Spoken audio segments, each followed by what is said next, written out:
ഒരു police officer RSS നേതാവിനെ കാണുന്നതിൽ തെറ്റില്ലെന്ന് ഗോവ ഗവർണർ P. ശ്രീധരൻ പിള്ള. അതിൽ സർവീസ് വിരുദ്ധമായ എന്തെങ്കിലും ഉണ്ടെങ്കിൽ സർവീസ് നിയമങ്ങളുണ്ടെന്നും അദ്ദേഹം പറഞ്ഞു. എറണാകുളത്ത് MP മന്മഥൻ അവാർഡ് TP പത്മനാഭന് നൽകി സംസാരിക്കുകയായിരുന്നു ഗോവ ഗവർണർ. കമ്മ്യൂണിസ്റ്റ് പാർട്ടിയും ഒന്നിച്ച് ബീഹാറിൽ ഒരേ ക്യാബിനറ്റ് കളക്റ്റീവ് ബോഡിയാണ്.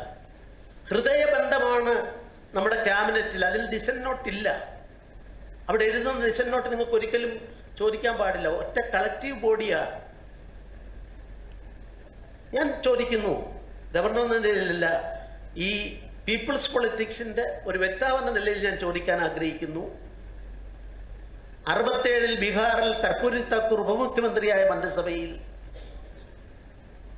കമ്മ്യൂണിസ്റ്റ് പാർട്ടിയും ജനസംഘവും ഒരേ മന്ത്രിസഭയിൽ ഇത് ഭരിച്ചില്ലേ?